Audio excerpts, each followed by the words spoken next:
Canada is making a move that could leave America with a serious energy problem.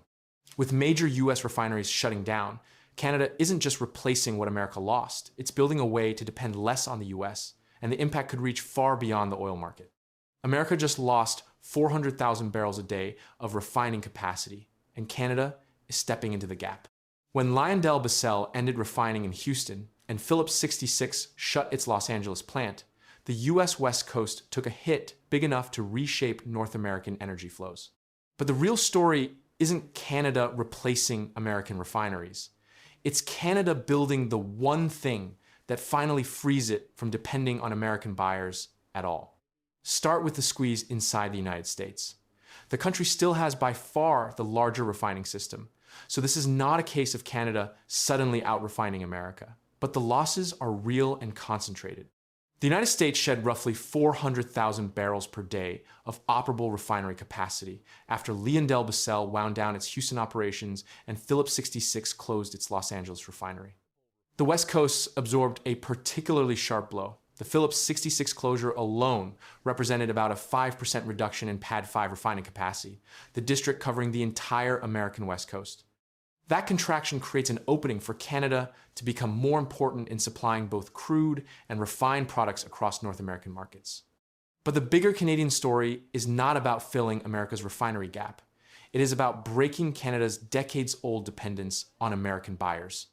Canada operates 16 crude oil refineries with roughly 1.9 million barrels per day of capacity, processing about 1.6 million barrels per day in 2025.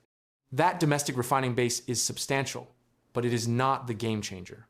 The transformation comes from a single piece of infrastructure, the Trans Mountain expansion. Its system now carries a capacity of about 890,000 barrels per day, giving Canadian crude direct access to the Pacific and to international buyers for the first time at scale.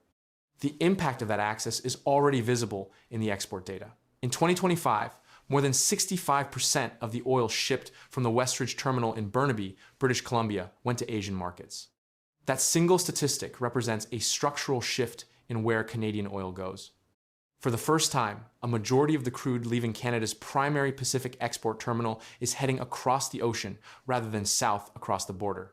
Canada's energy regulator reported that crude exports to countries other than the United States more than tripled after Trans Mountain began operating. Heavy Canadian crude is now increasingly reaching both Asia and the US West Coast, precisely the region where American refining capacity just contracted. For decades, geography dictated the relationship. Canada's oil was landlocked and the pipelines all ran south, which made the United States Canada's dominant and often only major customer. That relationship remains enormous. The United States is still Canada's biggest crude market by a wide margin. But now Canada has another route, and that changes the balance of power fundamentally. When a seller depends on a single buyer, the buyer sets the terms.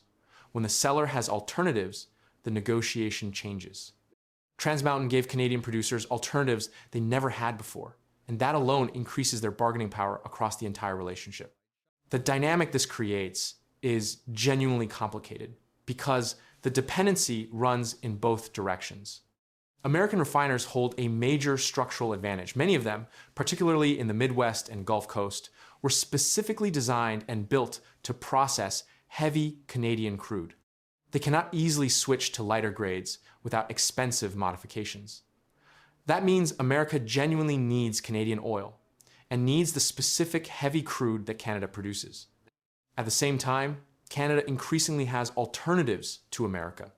So the two countries are bound together by refinery configurations that took decades and billions to build, even as Canada develops the export routes that reduce its reliance on those same refineries. That mutual dependency is what makes the current moment so significant. America needs Canadian heavy crude because its refineries are engineered for it. Canada is building the infrastructure to sell that same crude to Asia if American terms become unfavorable. Neither side can simply walk away. The refinery configurations and the pipeline geography lock them together. But the leverage has shifted. Where Canada once had to accept whatever price American refiners offered because it had nowhere else to send its oil, it can now point to Asian buyers paying full global prices through the Pacific. The pricing consequence of that shift has been substantial. Before Trans Mountain, landlocked Canadian crude often sold at a steep discount to global benchmarks because it could only reach American buyers. The pipeline narrowed that discount by giving Canadian producers access to international pricing, and the financial results are showing up in producer earnings. Canadian Natural Resources beat quarterly profit estimates in its August 2026 results, benefiting from the improved market access and pricing that Pacific export capacity provides. The infrastructure that diversifies Canada's customer base is directly improving the profitability of its producers. The strategic question now is whether this marks the beginning of a genuinely new North American energy balance. Canada is not stopping at the current Trans Mountain capacity. There are active discussions about additional infrastructure to increase Western export capacity, potentially expanding the existing Trans Mountain system toward roughly 1.19 million barrels per day over the next few years through optimization and additional pumping capacity. That would push even more Canadian crude toward Pacific markets, deepening the diversification already underway. Beyond expanding Trans Mountain, Ottawa and Alberta are backing a proposed new West Coast pipeline corridor specifically aimed at reaching Asian markets. The federal government has framed this as part of a broader strategy to strengthen Canadian sovereignty, diversify exports, reduce emissions, and build a stronger economy. If that new pipeline moves forward alongside the Trans Mountain optimization, Canada could dramatically increase its ability to sell oil into Asia while maintaining its enormous existing U.S. market. The goal is not to abandon American buyers, it is to ensure they are no longer the only option. The One Canadian Economy Initiative, the federal government, announced ties this energy infrastructure directly to national strategy. Ottawa has positioned expanded Western export capacity as a matter of economic sovereignty, reducing the vulnerability that comes from depending on a single foreign customer for the country's most valuable export. Every additional barrel of Pacific export capacity is a barrel that does not have to be sold to the United States at whatever price American refiners offer. That is the logic driving the entire build-out. The key takeaway is not that Canada built more refineries than America. It did not. And the American refining system remains far larger. The real story is more consequential. Canada is building the infrastructure to make sure America is no longer its only major energy customer. The 400,000 barrels of lost American refining capacity created an opening. Trans Mountain created the export route. And the proposed expansions could turn a temporary shift into a permanent restructuring of who buys Canadian oil. For decades, the assumption underpinning North American energy was simple. Canada produced the oil, America refined and bought it, and geography guaranteed the arrangement. That assumption is now breaking down.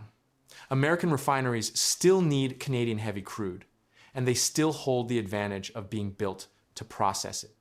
But Canada has spent the Trans Mountain era proving it can send that same crude to Asia, tripling its non-US exports and shipping the majority of its Pacific terminal volumes across the ocean. The refineries did not move, the buyers did.